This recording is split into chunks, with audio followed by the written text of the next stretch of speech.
আসসালামু আলাইকুম এভরিওয়ান। আজকে আমরা শিখবো হচ্ছে ত্রিকোণমিতি। তার আগে আমি আমার নিজের পরিচয়টা দিয়ে নিই সবাইকে। আমি আবুল হোসেন সাকিব। আমি হিসাব বিজ্ঞান এবং তথ্য পদ্ধতি বিভাগে অধ্যয়নরত আছি ইসলামী বিশ্ববিদ্যালয় কুষ্টিয়া। তো আজকে আমরা যেহেতু ত্রিকোণমিতির 2টা ক্লাস আগে প্রাথমিকভাবে নিয়েছি, কিন্তু আজকে আমরা হচ্ছে একদম মেইন পার্টটা শুরু করব।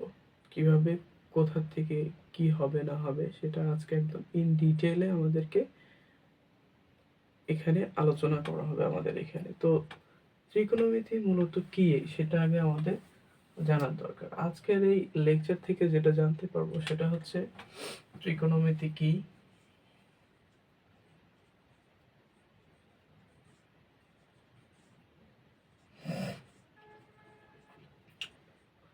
ত্রিকোণমিতি,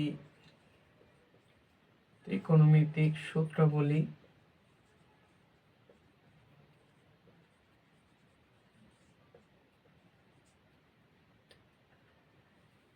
এবং ত্রিকোণমিতির ব্যবহার।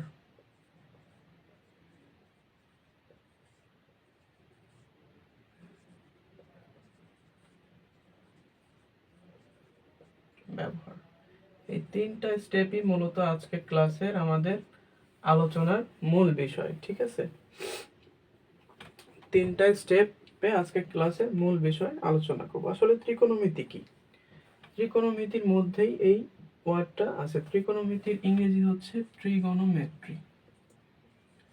ট্রিগোনোমেট্রি, ঠিক আছে। আমরা ট্রি মানে জানি হচ্ছে 3। যদি আমরা এটা বাংলা নেই তাহলে ত্রিকোণমিতি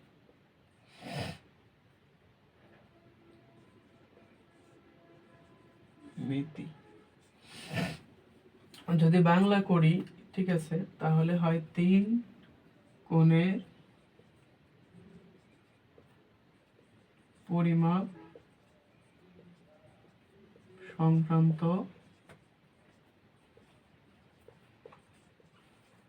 বিদ্যা।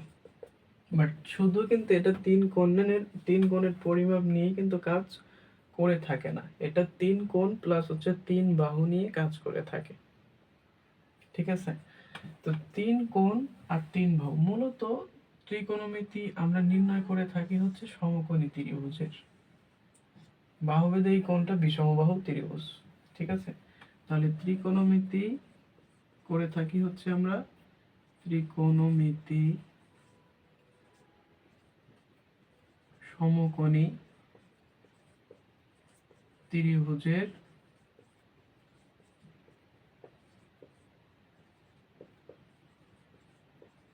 হয়ে থাকে। এখন বলবা যে ভাইয়া সমকোণী ত্রিভুজের হয়ে থাকে, কিন্তু কোন কোণের হয়ে থাকে? সমকোণের নাকি সূক্ষ্মকোণের নাকি স্থূলকোণের? ঠিক আছে, নাইন এসএসসির যে বইটা আছে সেখানে মূলত তোমার হচ্ছে সূক্ষ্মকোণ নিয়ে আলোচনা করা আছে। তাহলে আমরা বলতে পারি এই যে কোণ দুইটা আছে এটা হচ্ছে এই 90 ডিগ্রি থেকে কম। এবিসি যদি একটা ত্রিভুজ হয়, এটা যদি 19 ডিগ্রি হয়, এটা যদি ধরে নিই আমরা 45 ডিগ্রি হয়, তার মানে 90 থেকে কম। তাহলে পরে 90 থেকে যদি কম হয়ে থাকে তাহলে আমার এটা হচ্ছে সূক্ষ্মকোণী ত্রিভুজের আমরা ত্রিকোণমিতিক অনুপাতগুলো নির্ণয় করে থাকি। তো ত্রিকোণমিতি মূলত তোমার হচ্ছে সমকোণী ত্রিভুজের 3 কোণ এবং 3 বাহুর সম্পর্ক নিয়ে আলোচনা করে, কিন্তু আমরা ত্রিকোণমিতি অনুপাতটা নির্ণয় করে থাকি হচ্ছে সূক্ষ্মকোণের। বোঝা গেছে?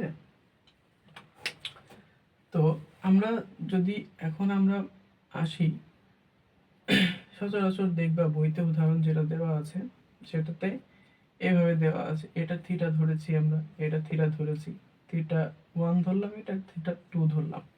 ঠিক আছে, তো থিটা 1 আর হচ্ছে থিটা 2 ধরার সঙ্গে সঙ্গে আমাদের মানেরও কি হয়, চেঞ্জ হয়ে থাকে। ঠিক আছে, তাহলে ত্রিকোণমিতি কি? ত্রিকোণমিতি মূলত হচ্ছে 3 কোণ এবং 3 বাহু বিশিষ্ট। নর্মালি ত্রিভুজ তো 3 বাহু বিশিষ্টই হয়, কিন্তু ওই 3 বাহু বিশিষ্ট ত্রিভুজের মধ্যে হচ্ছে 90 ডিগ্রি সংক্রান্ত বা সমকোণী ত্রিভুজের যে তিনটা কোণ আছে, সেই তিনটা কোণের হচ্ছে বাহু এবং বাহুর মধ্যে যে সম্পর্কগত অনুপাত আছে সেটা নিয়ে ত্রিকোণমিতি মূলত আলোচনা করে থাকে। ঠিক আছে, তো ত্রিকোণমিতি বলতে বোঝা হচ্ছে সমকোণী ত্রিভুজের বাহুর অতিভুজের সাথে দুই বাহুর সম্পর্ক নির্ণয়, মূলত ত্রিকোণমিতির কাজ।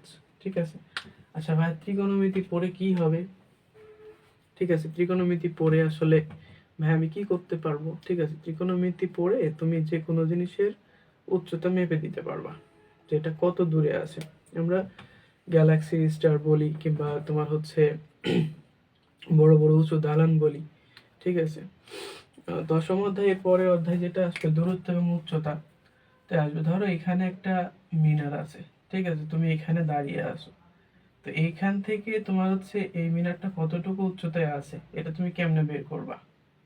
ঠিক আছে, এখান থেকে একটা রেখা টানা যায়, আবার এখান থেকে একটা রেখা টানা যায়। ঠিক আছে, তাহলে দেখো এটা যদি থিটা হয়, ঠিক আছে, এই যে লম্ব এবং ভূমি এবং এই অতিভুজের যে সম্পর্ক যদি জানা যায়, তাহলে পরে এই যে দূরত্বটা আছে এটা কিন্তু আমরা মেপে দিতে পারি। এমনই ক্ষেত্রে বিভিন্ন ধরনের ক্যালকুলেশনের ক্ষেত্রে হচ্ছে আমাদের এটা ব্যবহার হয়ে থাকে। হাইপার ম্যাথমেটিক্সে কিংবা হায়ার ম্যাথমেটিক্সের অনেক সেকশনে ধরো যে আমাদের এগুলো কাজে আসবে। তো বেসিক জিনিস যদি আমরা ভালো করে জানি, তাহলে পরে এটা কিন্তু আমাদের জন্য অনেক সহজ হয়ে যাবে। ঠিক আছে, আচ্ছা, ত্রিকোণমিতি তাহলে বুঝলাম ত্রিকোণমিতি কি। ত্রিকোণমিতি যদি এখন আমরা বুঝে থাকি, তাহলে নেক্সট হচ্ছে ভাই ত্রিকোণমিতি তাহলে কিভাবে কাজ করে, এটা হচ্ছে বিষয়। ত্রিকোণমিতির কাজটা কি ভাই? ত্রিকোণমিতি কাজটা তো আমরা জানলাম যে এটা দ্বারা আমরা দূরত্ব কিংবা কোনো কিছুর পরিমাপ করে থাকি, ম্যাথ মানেই পরিমাপ করে থাকি। ঠিক আছে, তাহলে কিভাবে আমরা পরিমাপ করতে পারি? তো পরিমাপ আসলে আমরা করতে পারি হচ্ছে কিছু নির্দিষ্ট ধরনের যদি নিয়ম কানুন থাকে, সেগুলো দ্বারাই হচ্ছে আমরা একটা জিনিসটা তোমার হচ্ছে পরিমাপ করতে পারি। তো পরিমাপ করার ক্ষেত্রে সেজন্য ত্রিকোণমিতির হচ্ছে কিছু সূত্র আছে। তো আমরা এই সূত্রগুলো দেখবো এখন, আসলে ত্রিকোণমিতি কিভাবে সূত্রগুলো তৈরি হয়, ত্রিকোণমিতিতে কিভাবে সূত্রগুলো তৈরি হয়ে থাকে, এবং এই সূত্রগুলোকে আমরা কাজে লাগিয়ে কিভাবে আমাদের বাস্তব জীবনের সমস্যাগুলো সমাধান করতে পারি। ঠিক আছে, তাহলে আসো দেখি।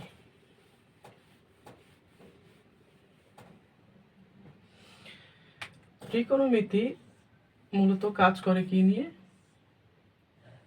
সমকোণী ত্রিভুজের বাহুগুলোর সম্পর্ক নিয়ে।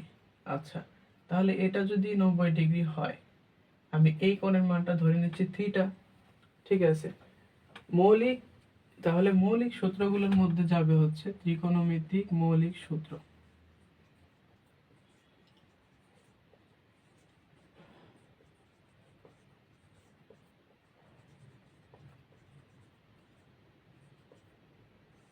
মৌলিক সূত্র হচ্ছে sine theta cos theta sine কস ট্যান। তুমি যাই বলো না কেন, এই থিটা হচ্ছে কোণ বোঝায়। এই থিটা দ্বারা মূলত হচ্ছে আমরা কোণ বোঝাই। মানে 90 ডিগ্রি একটি সমকোণী ত্রিভুজের মানে আমরা সূক্ষ্ম কোণের ধরে হচ্ছে সাইন কস থিটা এই তিনটা রিলেশন নির্ণয় করে থাকি। ঠিক আছে, তাহলে সাইন সমান সমান কি আসলে ভাইয়া? সাইন সমান সমান সাইনের সূত্র হচ্ছে লম্ব আর অতিভুজের মধ্যে সম্পর্কিক অনুপাত। তাহলে লম্ব এবং অতিভুজ। ঠিক আছে, তাহলে লম্ব কত আছে এখানে? তোমার হচ্ছে এ বি, আর অতিভুজ আছে এসি। ঠিক আছে, কজ কত আছে এখানে? কজ হচ্ছে ভূমি, কজের সূত্র হচ্ছে ভূমি বাই অতিভুজ। তাহলে ভূমি কত? বিসি। আচ্ছা, আর হচ্ছে এখানে অতিভুজ কত? এসি। ঠিক আছে, আচ্ছা, ট্যান ট্যান হচ্ছে লম্ব ভূমি, তাহলে হচ্ছে কত হবে এখানে? A B AC. এখন তুমি এটা থেকে আনতে পারবা হচ্ছে cosec theta. Cosec theta 1/sin theta. কোসেকের সূত্র হচ্ছে 1/sin থিটা, তার মানে কি এটার উল্টা, সাইনের উল্টা, তাহলে AC AB। ঠিক আছে, cos থিটা, cos থিটা তো না, এটা হবে sec থিটা, তাহলে 1/cos থিটা, তাহলে AC/BC। আচ্ছা, এটা হবে হচ্ছে tan থিটা, তাহলে হচ্ছে tan থিটার হচ্ছে cot থিটা হবে আমাদের অনুপাত এর নাম, তাহলে 1/tan থিটা, তাহলে হচ্ছে AC, ভূমি কি AC হয়েছে এখানে? না, ভূমিতে AC না, ভূমি হবে হচ্ছে BC। আচ্ছা, তাহলে এখানে হচ্ছে আমার হবে কি BC আর হচ্ছে AB। তো দেখো, মৌলিক সূত্র যদি কেউ পারে এখানে sin cos tan, sin theta cos theta tan theta যদি কেউ বুঝে, তাহলে সে কোসেক বের করতে পারবে, সেক বের করতে পারবে, কট বের করতে পারবে। এবং এই যে মৌলিক 6টা সূত্র আছে, এটা হচ্ছে ফান্ডামেন্টাল ল অফ ট্রিগোনোমেট্রি।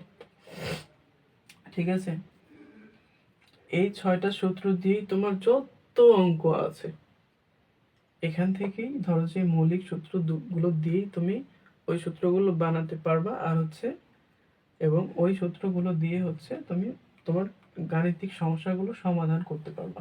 তো এখন কথা হচ্ছে যে ভাইয়া,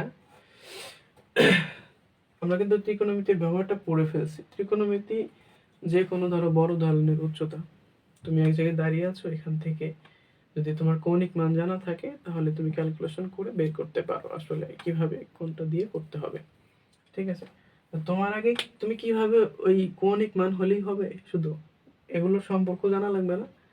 এই সম্পর্কর কোন মানটা কোন ক্ষেত্রে দিয়ে তোমাকে বের করতে হবে সেটা জেনে তারপরে তোমার হচ্ছে তুমি এটাকে ব্যবহার করতে পারবা। তো তুমি কি ব্যবহার করার জন্য কি কি ক্রাইটেরিয়া প্রয়োজন, এই ক্রাইটেরিয়াগুলো যদি ফুলফিল আপ করতে পারো তাহলে তুমি মূলত শিখতে পারবা আর হচ্ছে যে কোনো সমস্যার সমাধান করতে পারবা। ঠিক আছে, তাহলে ভাইয়া এখন আসি হচ্ছে ত্রিকোণমিতির আরো কিছু সূত্র আছে। ঠিক আছে, তাহলে সেই সূত্রগুলো কিভাবে আসবে সেগুলোর প্রমাণ এখন আমরা দেখব। তাহলে এগুলো মোটামুটি ক্লিয়ার আশা করি সবাই। আচ্ছা, এটা মুছে দিচ্ছি। আচ্ছা, দেখো, সাইন এবং কসের একটা সম্পর্ক আছে। সাইন এবং কসের ত্রিকোণমিতিক অভেদাবলী আমরা পড়িনি, যেহেতু আমরা একটু আলোচনা করি। ত্রিকোণমিতিক অভেদাবলী বা ত্রিকোণমিতিক সমীকরণ, যেটাই বলো না কেন। ঠিক আছে, তাহলে সাইন এবং কসের সম্পর্কের একটি সমীকরণ আছে, অভেদ আছে একটা, তাহলে সেটা কি? এক নম্বর হচ্ছে sine square theta plus cos square theta সমান সমান 1। কেমনে হয় ভাই এটা? যদি তুমি প্রশ্ন করো তাহলে এটাকে আমরা একটু প্রমাণ করে দেখবো আসলে এখান থেকে। ঠিক আছে, যে এটা আসলে কেমন করে হলো। আচ্ছা, তাহলে এখানে লেফট হ্যান্ড সাইড কি দেওয়া আছে? Sine square theta plus cos square theta. আচ্ছা, তাহলে সাইন স্কোয়ার থিটাকে তুমি যদি দেখো, সাইন স্কোয়ারকে থিটাকে আমরা ত্রিকোণমিতি করার সময় থিটা যদি কোনো ধরনের পাওয়ার থাকে বা সূচক থাকে তাহলে পরে আমরা এটাকে ব্র্যাকেটের উপরে দিয়ে দিব।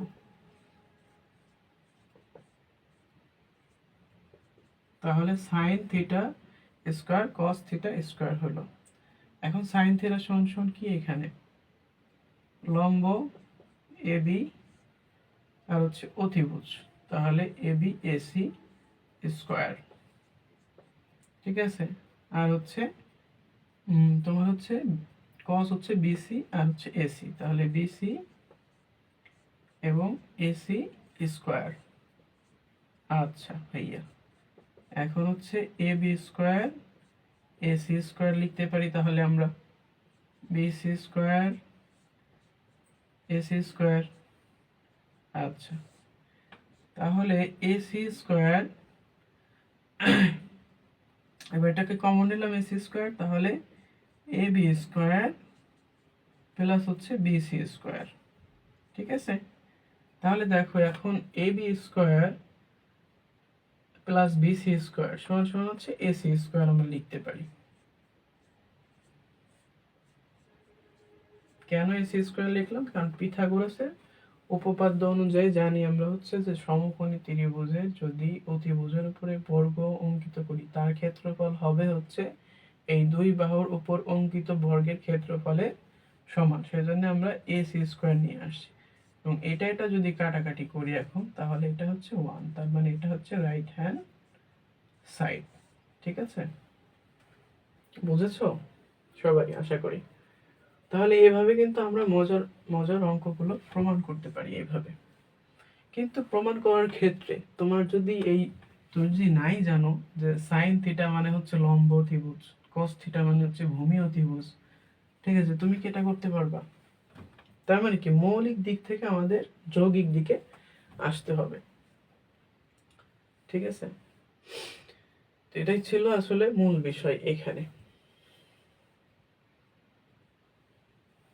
ঠিক আছে, তো আশা করি এরপরে কি আছে ট্যান থিটা আমাদের, তাই তো?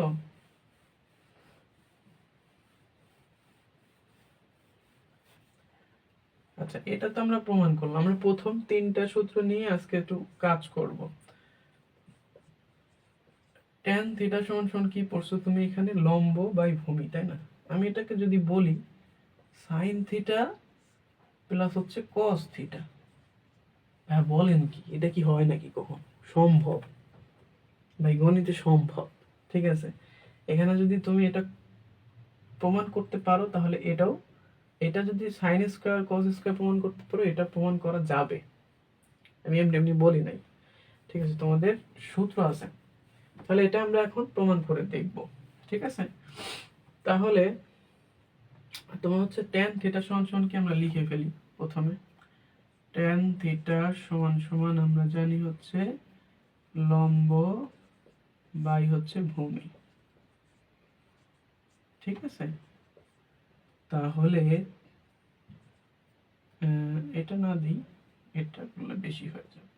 তাহলে এখান থেকে আইডেন্টিফাই করো এখন এ বি আর হচ্ছে এসি দিয়ে ফেলি, শুধু এসি হবে এ বি। তাহলে এ বি এখন যদি আমি একই রাশি দুইটাতে তোমার হচ্ছে ভাগ করি তাহলে কিন্তু উভয় রাশির মান একই থাকে। দেখো এসি, ঠিক আছে, বিসি আর হচ্ছে এসি। ঠিক আছে, এটাকে যদি উল্টা পাল্টা করো, দেখো আমি দেখাই দিই। এ বি এসি, এটা ভাগ আছে না, ভাগ করলে উল্টে গেল, আর হচ্ছে বিসি। এসি এসি থাকলে কিন্তু এ বি হয়, তার মানে কি সেই মানটা সমানই থাকে। তাহলে আমার কত হবে? তাহলে এখন একটা জিনিস খেয়াল করো, এখানে A B AC, A B আর হচ্ছে এসি কি বোঝায়? সাইন বলতে পারি আমরা। ঠিক আছে, আর হচ্ছে বিসি আর এসি হচ্ছে বিসি আর হচ্ছে এসি আমার কি তাহলে? কস। এটা হচ্ছে মূলত আমাদের রাইট হ্যান্ড সাইড। তাহলে তোমাকে যদি বলে যে প্রমাণ করো ট্যান থিটা সমান সমান সাইন থিটা ভাগ হচ্ছে cos theta by cos theta, তাহলে কিন্তু তোমার এভাবে জিনিসটাকে দেখাতে হবে। ঠিক আছে, আর একটা জিনিস এখানে খেয়াল রাখতে হবে, সেটা হচ্ছে যে গণিতে অনেক কিছুই আছে যেগুলো আমরা অ্যাড করি, মাইনাস করি, গুণ করি, ভাগ করি। ঠিক আছে, এগুলো জাস্ট ওই ফলাফলে পৌঁছানোর জন্য আমরা করি। দেখো এখানে একটা জিনিস কিন্তু আমি অ্যাড করছি বেশি বেশি, বাট রেজাল্ট কিন্তু দুইটারই সেম। কিসের জন্য করছি? এই যে রেজাল্টটাতে পৌঁছানোর জন্য। তো গণিতে অনেক বিষয় আছে যেটাতে রেজাল্টটা নিজের মতো করে বানাই নিতে হয়, অনেক সময় লিগালি নিজের মতো করে বানিয়ে নিতে হয় এখান থেকে, যেটাতে মানের কোনো পরিবর্তন হয় না কিন্তু আমার প্রমাণে পৌঁছাইতে সুবিধা হয়। ঠিক আছে, তো এই ছিল হচ্ছে আজকে প্রথম পার্টের বিষয়। সামনের দিন আরো ক্লাস আসবে ইনশাল্লাহ। ঠিক আছে, সেই সব পর্যন্ত তোমরা সবাই ভালো থাকো, সুস্থ থাকো। দেখা হবে পরের ক্লাসে। আসসালামু আলাইকুম।